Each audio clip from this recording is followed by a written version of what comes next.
Hi everyone, I'd like to welcome you to tonight's Brennan's Justice Talk number 6 for 2024 on Treaty Now. For those of you who don't know me, my name is Marcel Burns. I'm the Gomeroi Gamilaroi woman and the Associate Dean of Indigenous Leadership and Engagement in the Faculty of Law at UTS. I'd like to start off today by acknowledging country and the traditional custodians on the land on which we meet, the unceded lands of the Gadigal peoples of the Eora Nation, and pay respects to their elders, past, present and emerging. I know we have a lot of people online, so I'd also like to acknowledge traditional owners of the country from where you are zooming in today. I also like to acknowledge, as I often say, that these have always been places of law, knowledge and learning. So we continue that tradition today. So welcome everyone to UTS Faculty of Law. I'd just like to introduce our speakers for the panel tonight. Mr. Shane Hamilton, who's a Waka Waka and Bundjalung man from Queensland. He's a Deputy Secretary of the Aboriginal Affairs at the Premier's Department in New South Wales Government. He has a long history of working in the government and non-government sector, including with PwC's Indigenous Consulting and Inside Policy, Aboriginal Housing Office. And Shane is also experienced in the development of business partnerships between the corporate sector and not-for-profit and government entities, and was instrumental in establishing Position Promo and First Nations blockchain, both Indigenous majority-owned business. So thank you for joining us today. On screen, we have Dr. Tony McAvoy, Senior Counsel. Tony is a weedy man from central Queensland. He's a barrister and first Indigenous person appointed as a senior counsel and holds an honorary doctorate from UTS. Dr. McAvoy's practice includes native title, environmental law, administrative law, human rights, discrimination, coronial inquests and criminal law. Quite a cross-section of a practice there. He was acting Northern Territory Treaty Commissioner from 2021 to 2022 and also as Senior Counsel assisting the Royal Commission into the protection and detention of children in the Northern Territory. Dr. McAvoy has served as an acting Commissioner in the New South Wales Land Environment Court and has had numerous board appointments and worked in government prior to going to the bar. Our next panellist is Associate Professor Harry Hobbs, currently with UTS Faculty of Law, but he's just defected to the University of New South Wales, unfortunately for us. But Associate Professor Hobbs is an experienced constitutional and human rights lawyer working at the forefront of academic research and legal and political debate about Indigenous state treaty making. Harry is committed to understanding how Indigenous sovereignty can be better recognised in national and international legal systems and has a particular expertise in the treaty debate in Australia. He co-authored the book Treaty with Professor George Williams, second edition in 2022, and which is one of the leading books on treaty making in Australia, and also co-editor of Treaty Making 250 years later with Federation Press, with Alison Whittaker and Lyndon Coombs. And our final panellist today is Professor Linda Coombs, who is an industry professor and the Director of Research at Jumbunna Institute for Indigenous Education and Research at UTS. Professor Coombs is a descendant of the Yirralaway people of northwestern New South Wales and has worked in Aboriginal affairs in a range of positions, including Director at PwC Indigenous Consulting, Chief Executive Officer of the National Congress of Australia's First Peoples, and CEO of Tranby Aboriginal College in Glebe. He is also a co-editor of the book Treaty Making 250 Years Later. So thank you very much, our panellists, for joining us today. I have to confess that has been pointed out to me there's a lack of gender balance on the panel today. But so I'm here to represent the Black matriarchy, so I hope I do the sisters proud. Okay. So anyway, it's our experts in the field. So just to introduce our talk today, we have some housekeeping matters. So for those who are unfamiliar with the building, the bathrooms are opposite the lifts where you came in. For those who are joining us online, we ask you to stay muted and turn off your cameras just to assist with the AV working, and also that this session is being recorded. So today's topic on treaties.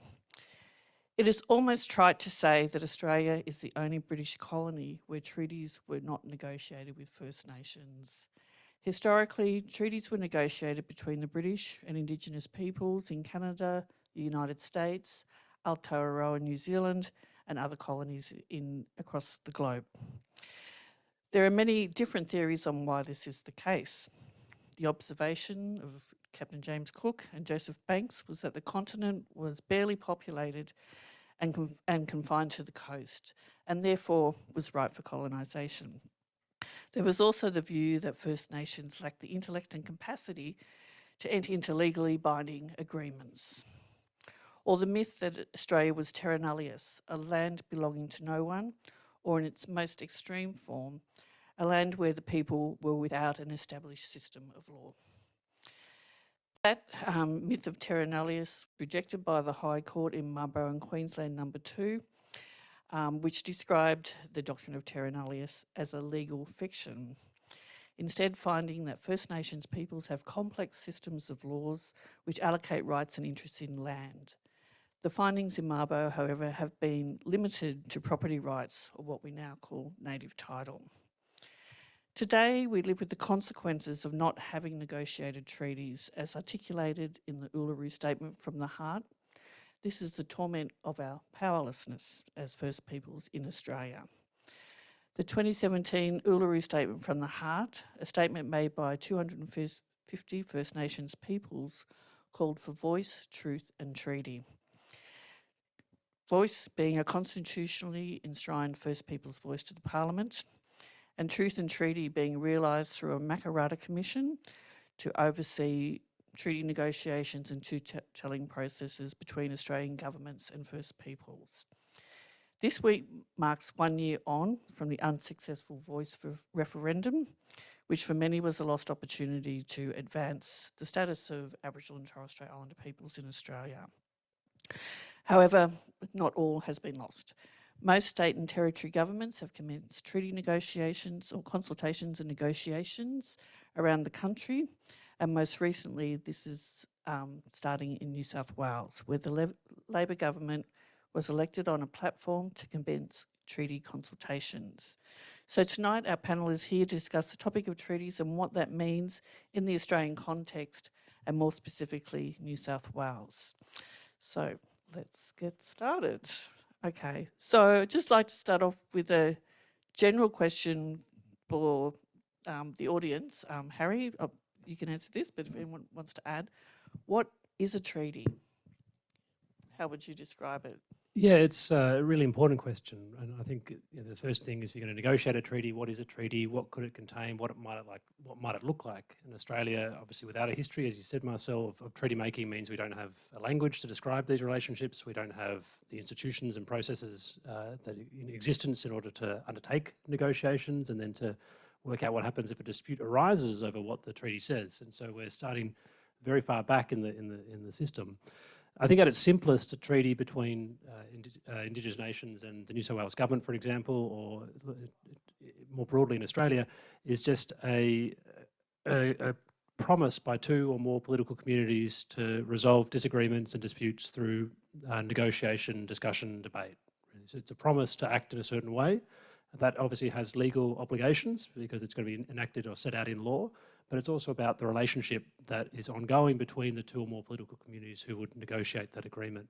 That's at its sort of simplest term, and then if you think more broadly about what it might look like, at international law, a modern treaty, you describe that compared to an historic treaty that was negotiated during colonial times, colonial eras. A modern treaty will recognise self-determination and recognise the inherent right of Aboriginal nations in New South Wales to some degree of sovereignty and self-government. That will be up for negotiation and up for compromise, I suppose. But at its core, it will need to recognise that Aboriginal nations didn't cede sovereignty, they retained their sovereignty, And as an exercise of that, they're able to either establish or through the treaty or essentially empower some form of self-determination. And again, that's hard because we've never done that in Australia. Yeah. Okay, thank you. So would you say treaties between nation states and Indigenous peoples are a particular type of treaty, not treaties in the conventional sense of the word? So certainly at international law, a treaty has a particular meaning, and a treaty under the Vienna Convention of the Law of Treaties says that it's a treaty between two independent states. So in Australia and in Canada and New Zealand, Aotearoa New Zealand, and in the United States as well, the state does not accept that Indigenous nations have an external sovereignty. And so Australia will not be negotiating a treaty under the Vienna Convention. That's not what will be happening in New South Wales, I imagine, even though many Aboriginal and Torres Strait Islander peoples quite rightly say that they want something more significant. And I know this is something that Lydia Thorpe in Parliament has been asking for as well, or calling for, and certainly many other people have been making similar calls. But that, I imagine, is not on the table in New South Wales. At one level, New South Wales can't execute an international treaty. So it is different from an international treaty, you might think, between two independent states, but it still is I would argue, it still is a constitutional document for Australia, right? If it is an agreement by two or more political communities to act in a certain way and to relate to each other in a certain way that is legally binding, that is still a constitutional document in that it governs the exercise of political authority in the state. Yeah, great. Thank you. So just a question for everyone. What is the content of treaties? What are some of the issues that can be negotiated through treaties? I want to tackle that one. Sounds like one for Tony. Tony.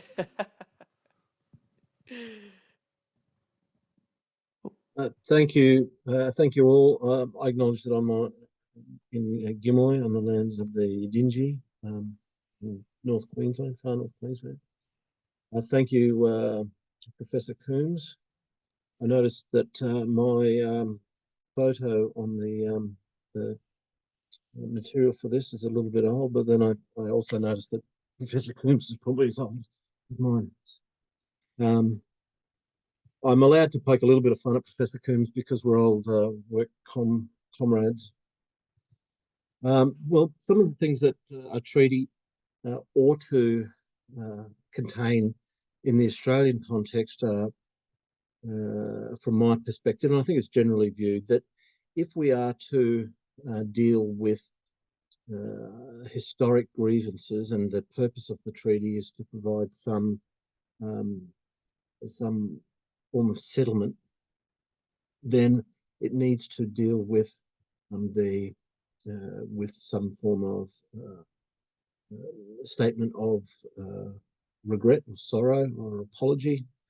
It needs to contain reparations for the past conduct. Usually there needs to be some land and water settlements, and there needs to be some arrangements for the recognition of ownership or benefit sharing with respect to natural resources going forward. But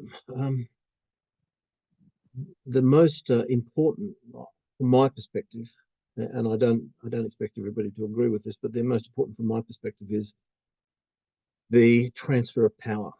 And so by this I mean decision-making function, which is usually the prerogative of the executive or administrative government. And so we've seen in the modern treaties in British Columbia the transfer of decision-making power with respect, for example, to decisions about child protection at first instance. The First Nation gets to make those decisions. Decisions about planning on First Nations land, decisions about environmental protection, cultural protection. So the treaties would require some, in my view, some transfer of power, and ideally that would take the form of some level of self-governance, not just loose amalgam of powers under some view of self-determination, but rather self-governance and things.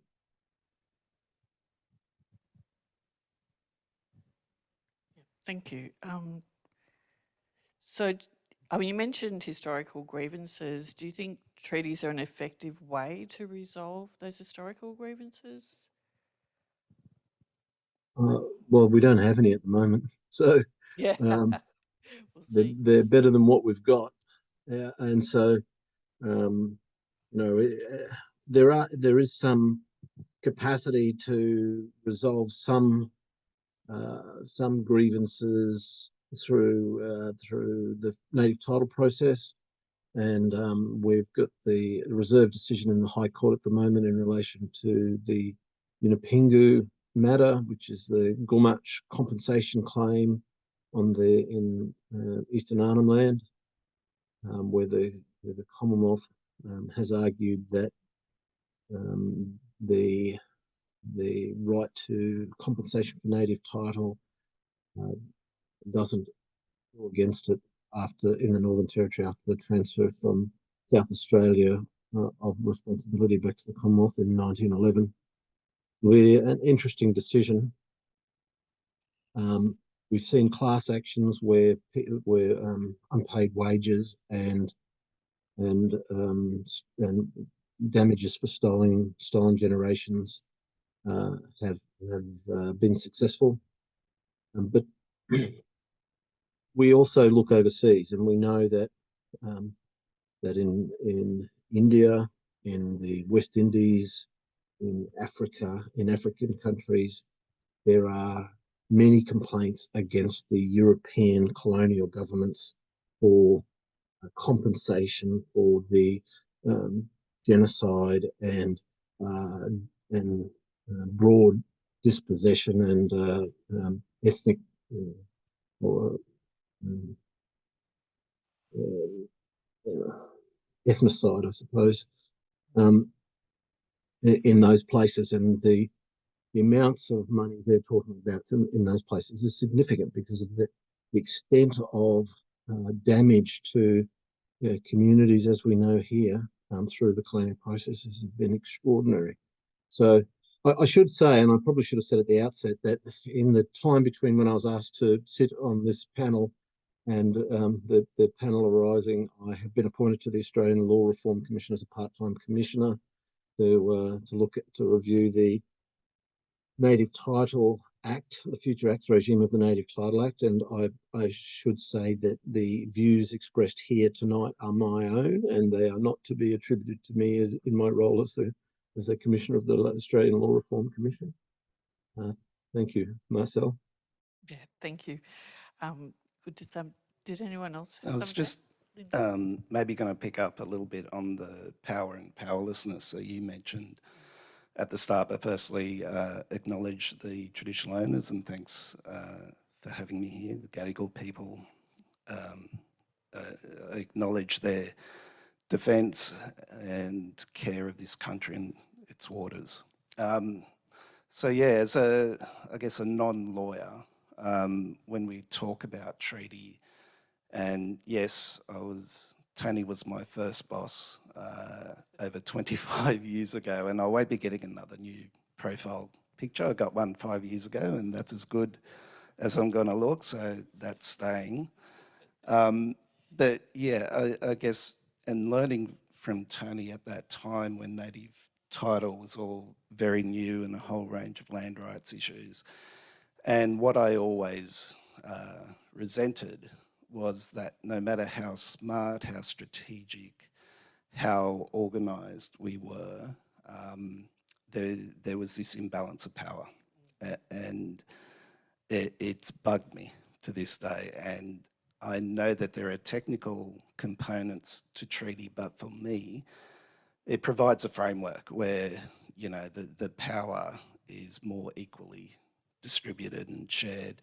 And I guess, you know, on the anniversary of the referendum, you know, there's only so much soft influence and organisation can do to, you know, move things politically and in other ways. But I think that experience taught us to go back to a rights-based approach, you know, and get really solid on that, and start having a new, more equal discussion. yeah, certainly. Balancing the playing field would be a welcome thing to see through the treaty processes. Um, okay, Shane, can I ask you, so the New South Wales government was elected on a platform to consult on treaties in New South Wales. Can you give us an update on what's happening in that space, please? Yeah, good evening, everyone. Shane Hamilton. I'd also just acknowledge country that we're on Gadigal country. I want to pay my respects to their elders, both past and present. So the government is committed to appoint 3 treaty commissioners and to undertake a 12-month consultation. We've done the first step in that in appointing 3 treaty commissioners. We established an independent panel to oversee that process of the selection of treaty commissioners, and Dr. McAvoy was one of those people who assisted us. And the work we've done internally at Aboriginal Affairs is to essentially get ready, I guess. And one of the first things we've done is to, I guess, prepare or do an analysis of what's happened in other jurisdictions, what have been some of the challenges, what's been some of the pitfalls in that whole treaty process, how each jurisdiction has gone about that, what are the learnings from overseas, so that one does 2 things. It informs, assists treaty commissioners as they start their roles, but it also gives us a good idea of what those issues might be, and then trying to put those in a New South Wales context. We also tried to, because there's a sense that it's going to fix everything, and of course one of the things that we've learned of what we've seen so far in Australia is that Victoria's been on this journey for quite some time, a number of years, and they're not at that point of negotiating a treaty yet, as I understand it, and other states like Queensland are in early stages as well, although they've been at it for a couple of years. So we're right at the very beginning of that, and we've tried to not stop any of it, but to just, the most important bit for us post the referendum is making sure that the process we undertake is culturally safe, and that the community is ready to have that conversation. And again, what we learned through the referendum, what we've learned through other jurisdictions undertaking these consultations, ensuring that the voice of Aboriginal and Torres Strait Islander people comes through in those consultations, because that's, the government's asking question 1, what do they think should be in a treaty? How do they think that treaty process should take place? What are their thoughts about agreement making? And all the points that have been raised, no doubt, we've heard this from many Aboriginal people already, so some of that's going to come through. But the government is trying to establish the process through the treaty commissioners to be able to have that conversation and that consultation to get Aboriginal people's views on how they see that treaty, and then a final report into that. So it's really, I would say, early stages of any sort of process is just to engage with the community to understand their needs, but to do that in a way that, 1, tests the readiness of them to have that conversation, because it's not a straightforward as we would undertake other consultations. It's very different, and I would argue that we're going to get, we get one chance at this. We've got to get it right. Yeah. So. Yeah, thank you. I was just wondering, like, from what you said, like, are there any particular lessons that stand out from other jurisdictions that will inform the work going forward? Yeah, well, we've actually working with Lyndon and Jumbana on that, and we've done a paper on that very thing of understanding what's happened in other jurisdictions and what are some of the pitfalls. We've had some conversations, in fact, even this morning, just having a conversation with my counterpart in Victoria to understand some of the ways and the challenges they had in Victoria when they started the process. The utilisation of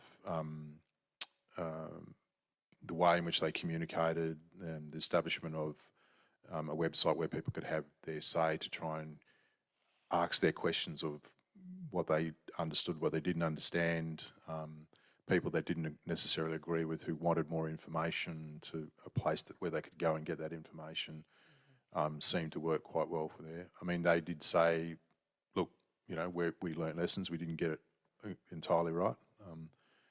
There's something to be said, I guess, about maybe going last. You get to learn. Yeah. You get to learn all those things, and so you know we're being very mindful of creating the right environment, and we saw, you know, we know our communities are still hurting from the referendum process, so we're very, very conscious of that, and so it's that testing that readiness of community. I think, you know, the principles of free and prior informed consent are really important in that process as well. Yeah. Yeah, certainly. Yeah, people still impacted from the referendum, and yeah, maybe a bit wary of engaging with governments going forward. Just to pick up on a point you made there, and I was going to ask this question to Lyndon, but either of you are welcome to answer it. You talked about treaty readiness. Do you have any sort of thoughts about whether Indigenous peoples in community are treaty ready at present?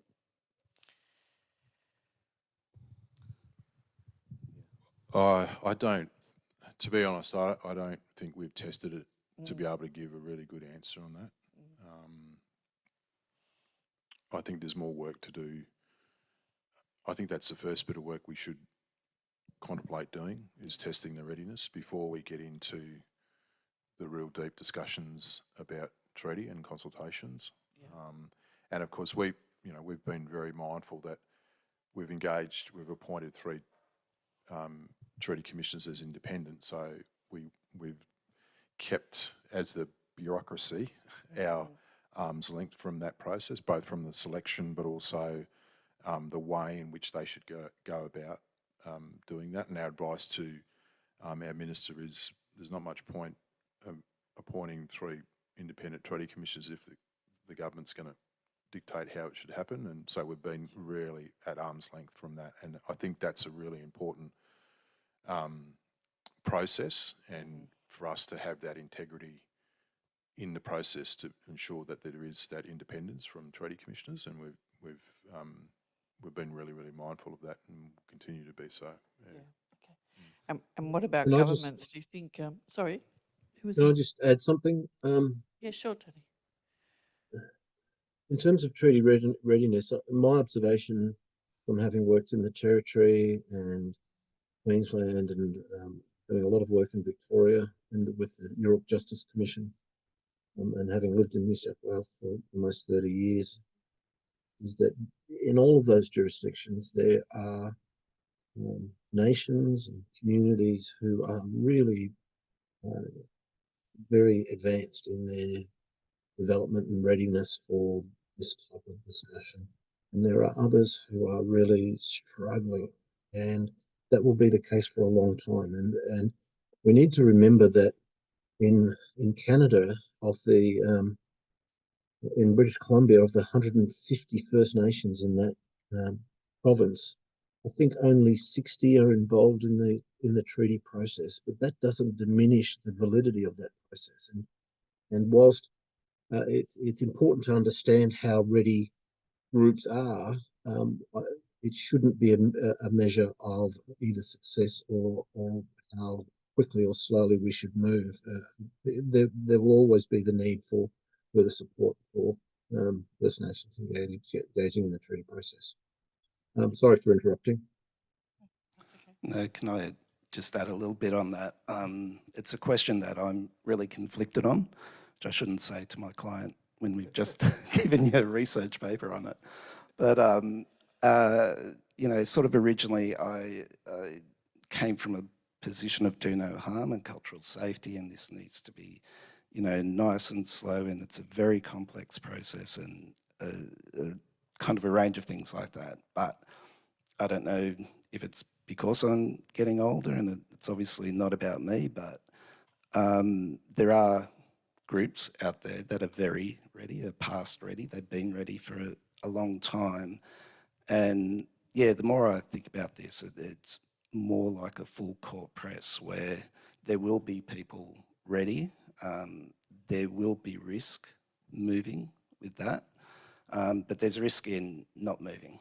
There's risk in losing people and connection and a whole range of things. So it's a very tricky one, but I think I've taken a range of positions on that. But at the moment, I feel like we do need to push just a little bit. And what about governments? Do you think governments are ready for taking up the challenge of what treaty making really means? No, No. is the short answer. I think that there needs to be when we think about community readiness, I think we need to test the readiness of government as well. And I think that should be part of the process, to be honest. Yeah. There's been different mechanisms, different ways of which we've tried to have that Aboriginal voice through different organisations and legislation. ATSIC was one of those. Lyndon's former was the CEO of a former organisation and was defunded, as was ATSIC. Local decision making, closing the gap. There has been those structures, I guess, but I think there's two fundamental differences in those. One's not a legally binding agreement, and the shift of power is not as you would expect it to be in the context of a treaty that Dr. McAvoy was talking about. So, yeah, I think there's a lot to, there's a readiness piece for government as well. Yeah, being ready to transfer power, perhaps, and what that might look like. Can I just add something as sure. well? I think I agree with that. I think you're obviously a better place to talk about New South Wales. I think the word treaty obviously carries a lot of expectations about what it might mean and what it might mean. It isn't just a local decision-making agreement. Again, it isn't just something like that, right? It's something significant. And I think there is a concern that governments aren't necessarily aware of what they're opening the conversation about and whether they want to follow it and see where it goes. You look at the range of processes that have happened around Australia, and in all of the consultation reports I've read, you see Aboriginal people, Torres Strait Islander people saying, the word treaty means something. Are you sure you want to have this conversation? And often what the first stage of what it looks like is ends up looking something like a service delivery agreement again, or something like a self-management type program rather than something substantive, something that talks to the sharing of land and governance. And I think that's kind of a concern I have with the New South Wales process as well. Primarily just because we're starting now, whereas Victoria would have had a similar concern 10 years ago when they started their conversations.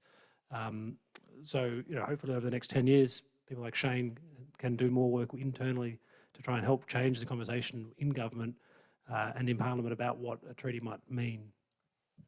Yeah, I mean, look, the people want to go straight to solutions, and I think Aboriginal people want to have a very different conversation as that starting point conversation.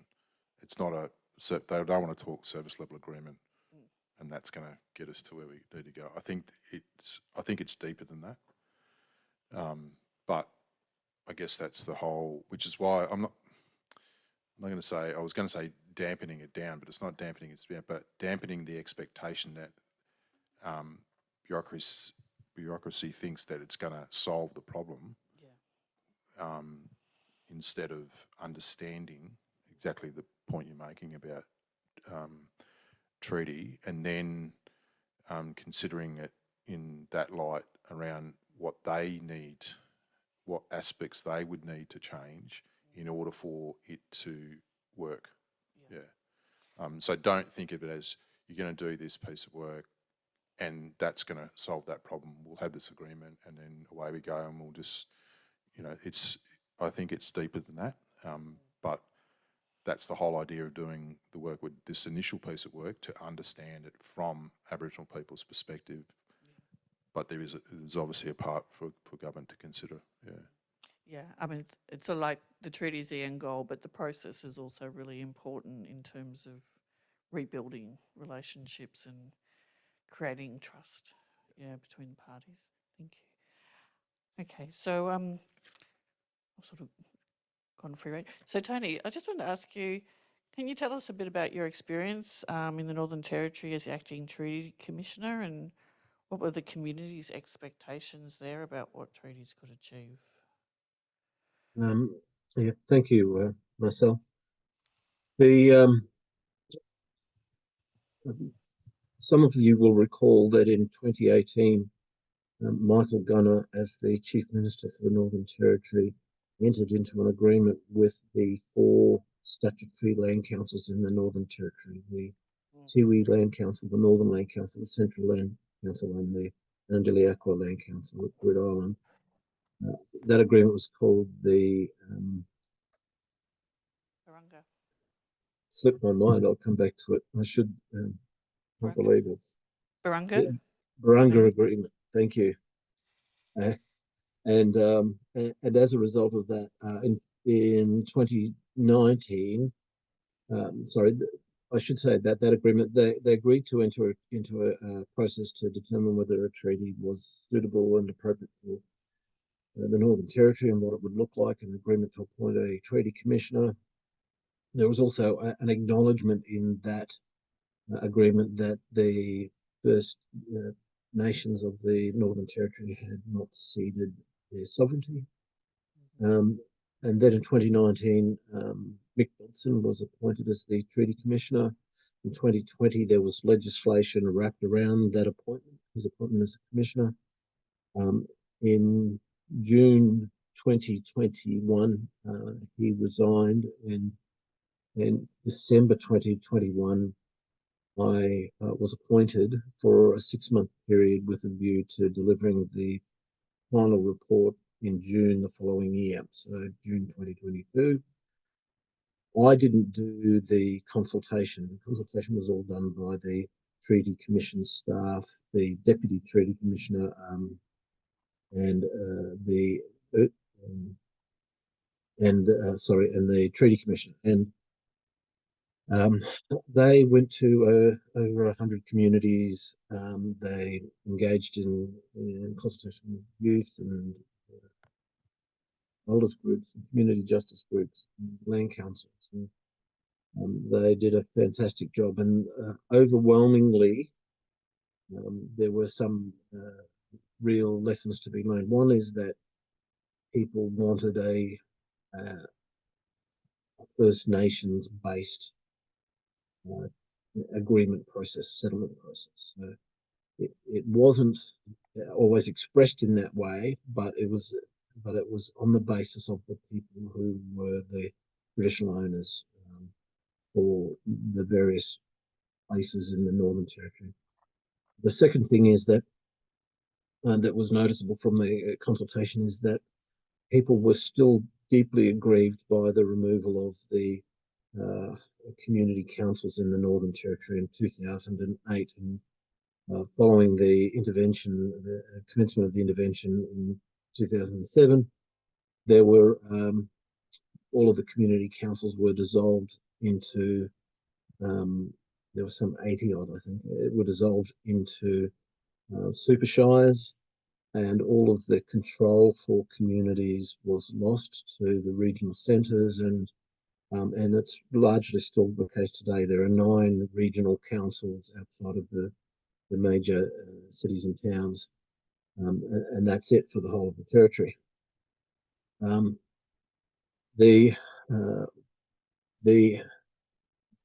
The third thing that was very noticeable from the consultations was that people were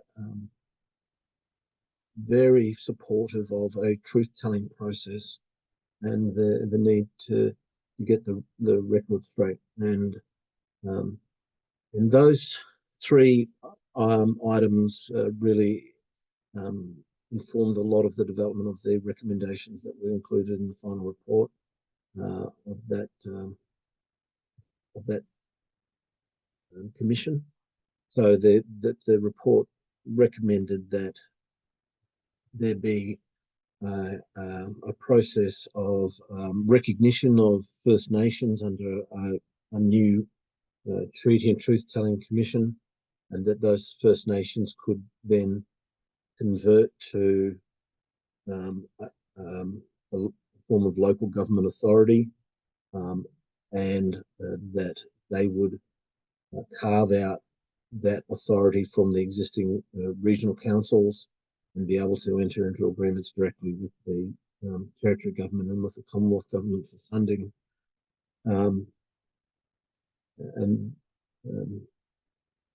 And that there also be a truth-telling component, which focused initially on evidence from the elderly. What happened? I'm not sure whether you asked me what happened with that, but what happened was there was no real formal response to the report, which was delivered on I delivered to the government on the 8th of June. There was a response to it on the 29th of December that year, from recollection, in which they said that they weren't going to set up a new commission, and they set up a directorate within the government agency, and it really was on a go slow. And this year, the lead up to the Northern Territory election, the leader of the opposition, Leah Finocchiaro, said that the CLP, if elected, would not proceed with the treaty or truth-telling processes in the wake of the referendum, which of course is they're not connected in that way, but that's how it was put in the media. So we can see that voice referendum has had a negative impact in terms of government commitments to treaties in some places.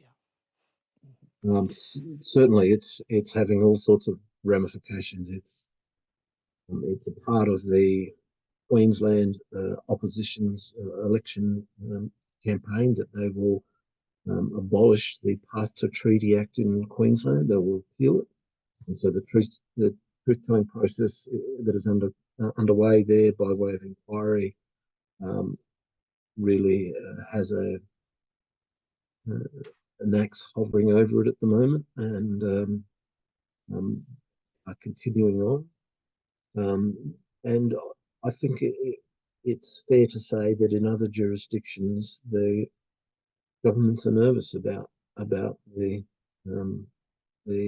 way in which the certain parts of the media have been responding to the notions of self-determination. And there's this mantra that the defeat of the referendum question was a defeat of self-determination, the principles of self-determination. Notwithstanding, they are concepts which have been agreed to by the federal government in terms of its endorsement of the United Nations Declaration on the Rights of Indigenous Peoples. Okay, I think that's a good segue into my next question. So when the federal Labor government was elected in 2022, it made a commitment to implement the Uluru Statement in full. So today, so far we've seen the referendum on the voice to Parliament, which was unsuccessful, but no specific commitment to federal treaties. For the whole panel, do you think the federal government has a role in treaty making?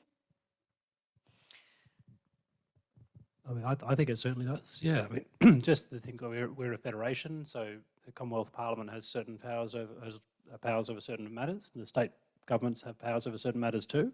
So a comprehensive agreement that will cover all of the particular aspirations of Aboriginal nations, Torres Strait Islander nations, would need to have both sides or both levels of government involved. I think certainly it's true that people have said that after the referendum, the government at the federal level and the state and territory level have become less interested in this. The federal government has said that they're not going to pursue a treaty or truth-telling process. They're going to leave it to the states. You know, I grew up in Canberra, so I wasn't ever a big fan of the Federation, but there's a good reason for it, I suppose, in many ways. And one way is that other governments can get on with it. And so Victoria has been pursuing it, and they're supposed to open the first negotiations next month. Wow. New South Wales is pursuing it as well, right? And if we didn't have a federation, it would be a absolutely stop. So the fact is that some states are pushing forward. They are at different levels, different levels in the process, I suppose, and different levels of commitment, I think it's fair to say. But they can hopefully push other states, other governments, other jurisdictions forward. Because, you know, I always think if Victoria are doing something, why can't we do that, right? If it's good. Yeah. Yeah. And Can just I- on that point, like, sorry, was that I was sorry. I was just going to add, and maybe you're going here anyway, Marcel. That I think you know, for our nations, for our First Peoples in this country, we have been we've been through the native title litigation processes for the last 30 years, going into another round of negotiations with a state, and then with the prospect of that some other stage going into negotiations with the Commonwealth. I think it's unfair to expect us to do treaty negotiations twice, and Yeah. really that the if there was any fairness in the process, it would involve us negotiating once with all the relevant levels of government to ensure that we did a comprehensive settlement. So, you know, fairness doesn't always come to the surface, does it? Or common sense. Yeah, I mean, you did mention in your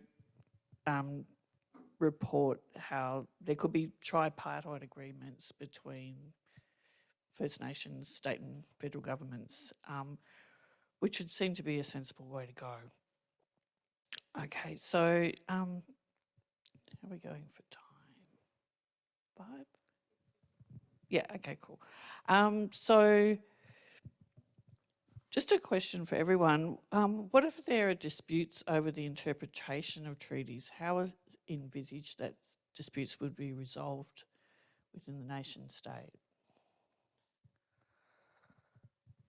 I'm happy to speak. Want to speak first? I think you can look at what happens in Canada, where modern treaties are ongoing. I think it isn't fair necessarily at the start to say if there's a dispute about a treaty, it should be resolved by a state court, by an Australian court, because that would be operating within a singular legal system, right? A treaty is an agreement between two or more political communities, two or more political and legal communities, to have certain promises and act in a certain way. So you'd think that, as a matter of fairness, the first step that would be determined by a body in arbitration, perhaps. So a body that is, or a tribunal that's set up through the treaty process itself that would have Indigenous and non-Indigenous members on it, and that would be the first way that it would be resolved.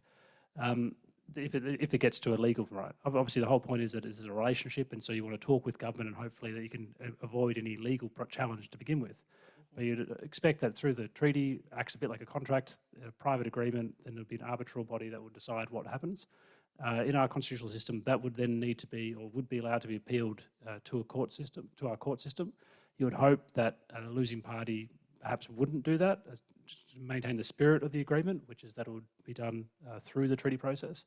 That doesn't always happen, and certainly in Canada there are many treaty processes that go to a court system and go up to the Supreme Court even.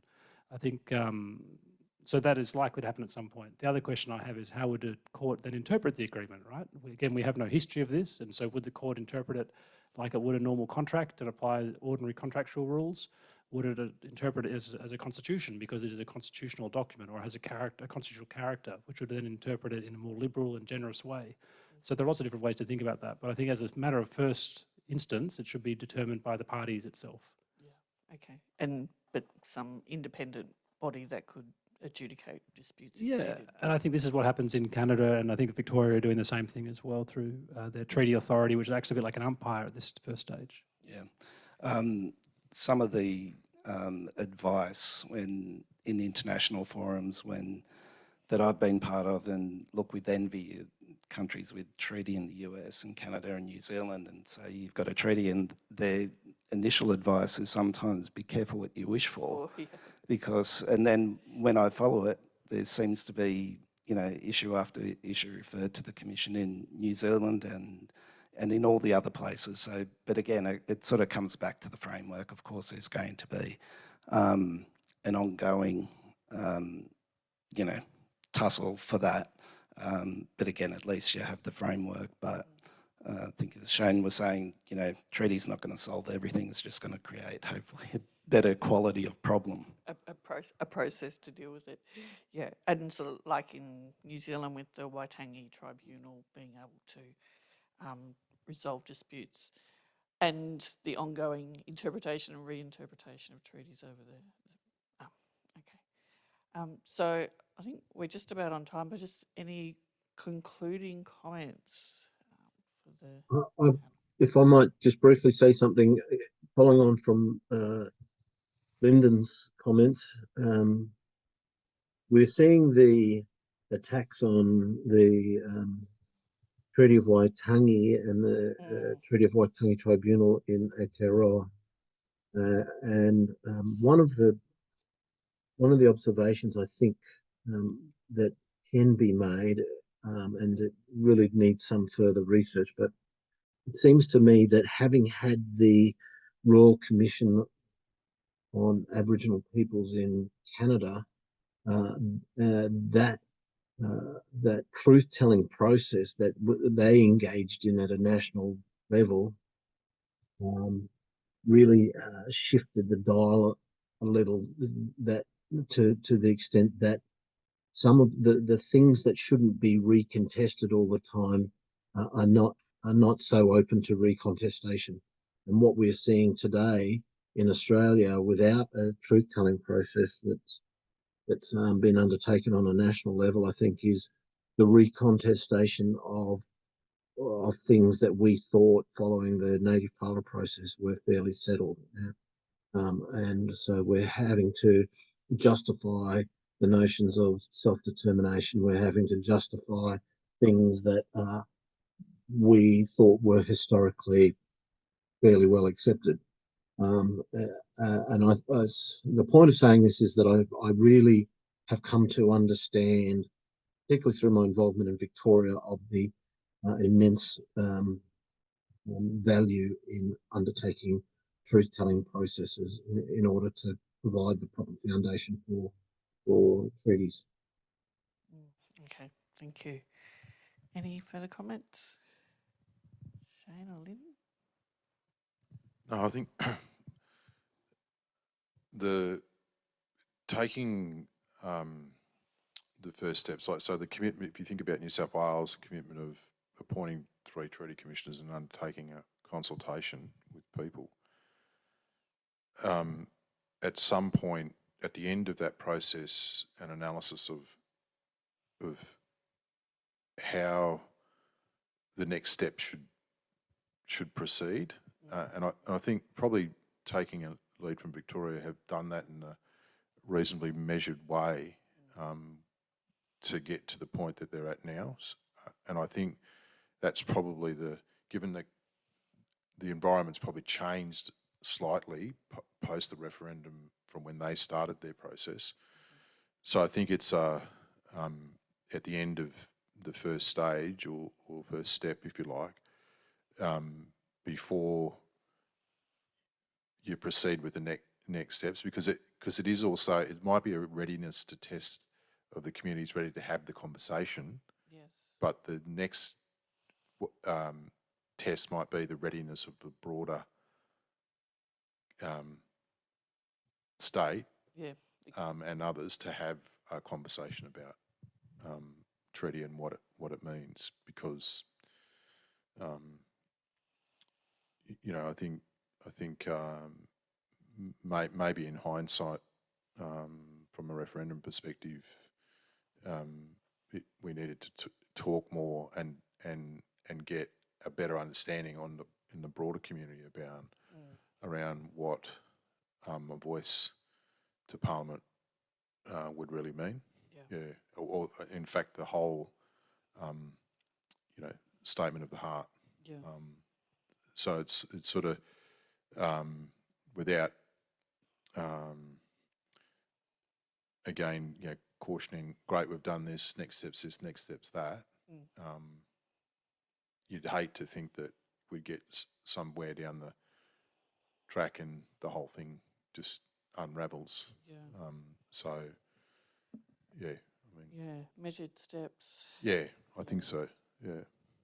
I agree with that. I think the challenge, we often look at Canada, the process in Canada has been driven by constitutional reform and the courts over there, right? So it hasn't been driven by governments willing to take this first step. In Australia, it's different. It's been driven by democratic politics, government saying, we're going to do this. That has a lot of advantages. It means hopefully the community can carry it through challenges, but it also means that without the impetus and the guardrails that judges can set up from time to time, a government can walk away from it. Yeah. And so it is that challenge of biting off a little bit, making progress, ensuring you've got a broad base of support, and then doing the next step. And Victoria's been really successful, partly because they've been at it for a long time, but partly also because to be fair, I think the government, it hasn't been their priority in many respects, right? They've done a lot of other things and they've been able to maintain a winning formula to keep securing elections, which means that they can do this alongside it and they can get enough done that it looks like they're making good progress. So it's in two minds, right? Government want to be able to talk about it, tell a good story about what they're doing, but I think the referendum shows that you don't maybe want to highlight it too much because then you might risk a backlash. And Victoria's been able to thread that needle. The challenge is a lot greater in New South Wales because we're doing it after the referendum, but it is something obviously that I know you must be thinking a lot about. Yeah. Yes, making sure the political will of the people's there to support the process to make it sustainable going forward. I think, yeah. Okay, well, I think that's all we've got time for tonight, but let's like to join me in thanking our panelists. I know Tony, everyone's incredibly busy, so I appreciate you giving up your time to talk with us today. So can you join me in thanking them, please? And I'd also like to thank Shelley Murphy-Oates and Crystal Meikle for putting this event together. Yeah, it's been great working with you both, and Anthea Vogel, who's the director of our Brennan program, for supporting this idea as well. So thank you both. Yeah. Okay, so we've got refreshments outside if you'd like to join us, and we have Hugh. Yeah, sorry. Yeah. Sure. Well, thank you very much. My name's Hugh Watson, by way of introduction. I'm the First Nations representative to the UTS Law Student Society. Just vote of thanks. On behalf of the UTS Faculty of Law and the UTS Law Student Society, I would like to extend our deepest gratitude to Dr. Tony McAvoy SC, Shane Hamilton, Professor Lyndon Coombs, and Associate Professor Harry Hobbs for generously taking the time to share their expertise and advice into the current treaty-making processes taking place around Australia. We have been so very fortunate to hear your insights, and I know I speak on behalf of all attendees when I say that this evening's discussion has enriched our understanding and opened new avenues for thought and action. We are truly grateful for your dedication to this critical issue and for sharing your wealth of knowledge with us tonight. We just have a small token of appreciation to thank our incredible panelists for their insights. Not a problem.